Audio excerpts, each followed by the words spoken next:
this Pickle Projects update here in the kitchen. I haven't filmed anything in the kitchen. I haven't really filmed anything in a while, but this is an update of what we're about to do because the directions say for me to collect and heat 2.5 gallons of water. Can you guess what I'm about to do? I'm about to heat this on the stove,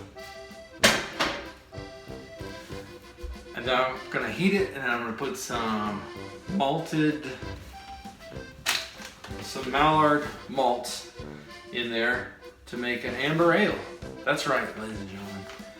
Today on the Pickle Projects, we are going to make some beer. And in honor of the Willamette hops that I'm going to add to it, I just happen to have my favorite Oregon hat on.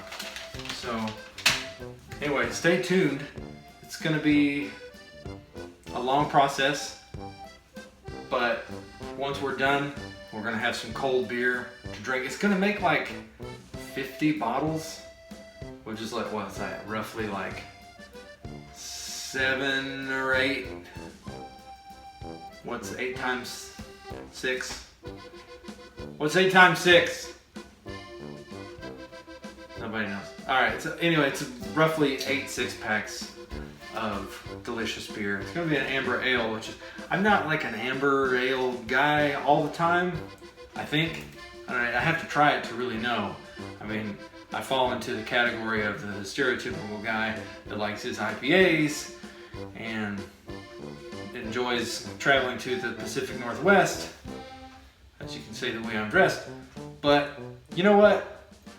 I am really excited about this, regardless of what it is, because it's my first foray into a brand new territory. And shout out to my buddy Phil, who got this for me as a wedding gift. I've been married for quite a while now, at least compared to how long I've had it, but it's time to get the show on the road.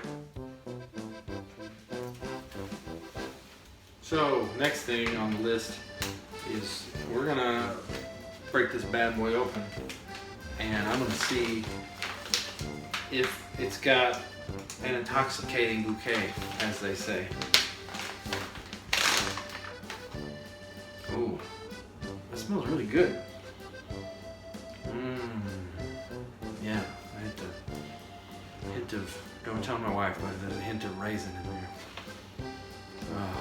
All right, okay, so the next thing's next. We're gonna put this over here like this, like so. I watched the video, so it showed me how to do it. And then pour the grain into the sock. We got our grain sock right here. Dumping all the grains into the sock.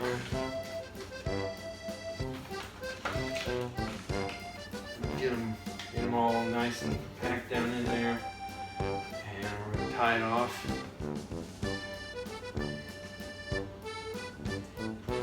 Now, as far as this goes, these grains have been ground already. They're pre-ground. I guess that's something you can do if you want to. You can buy the grains and mill them. They've got this whole catalog where you can buy stuff. But I'm just gonna put it in here myself. I'm gonna seep it just like tea and kind of get it in there, kind of get that goodness all moving around. It's gonna seep for about 20 minutes. So, oh yeah, it's got that aroma coming out now. So I'm gonna make sure that our temperature stays about 160 degrees. And if you do this, you're gonna need a better thermometer probably. This one takes forever.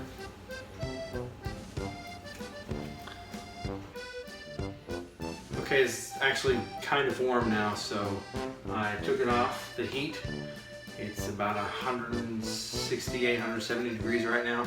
So I wanted it to, it's supposed to be between 160 and 170, so I took it off the heat, just let it cool down for the next 5 minutes and keep letting it steep. And then I'm supposed to take this stuff out.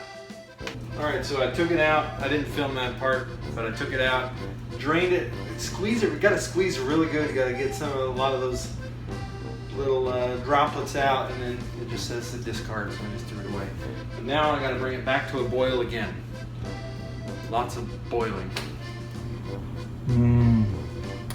Malty goodness. It takes a really long time to boil 2.5 gallons of water. Just so you know. Now the malt beverage is mixed together. Ladies and gentlemen, I give you the wort. That's what they call it. Okay, so it says bring the wort back to a boil, and now we're going to put in my favorite part, the hops. Willamette Alpha, 4.9%. Aroma, mild, pleasant, spicy floral. Honestly can't believe this thing still is taking, I mean, it is kind of rumbling, but good Lord, you know what I mean? Boil. Come on. All right, in go the hops.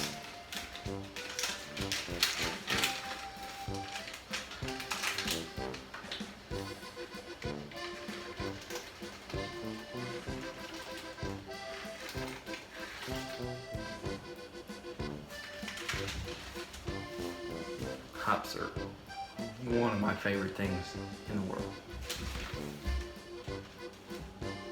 Okay, we're back in the kitchen. Wife has gone to bed.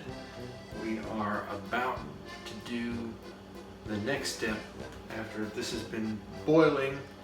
We're finally done with the boiling. Can't really handle any more boiling. It takes a really long time. I guess if I'm this impatient, then the whole fermentation process is really going to drive me insane. But anyway, so we're going to take it off the heat, we're going to put it in an ice bath, and we're going to bring the temperature down to 100 degrees, I believe, Fahrenheit. That's like, so quickly bring it down about 100 degrees, 200 degrees-ish, something like that. So anyway, then we'll move it to our sanitized equipment, and that's when the fun begins. You can see some of the difficulty I'm having cooling my wort because I don't really have enough ice, so I have to use this frozen corn and frozen peas. I think the issue is I don't really have that big of a sink too, so that kind of hurts me.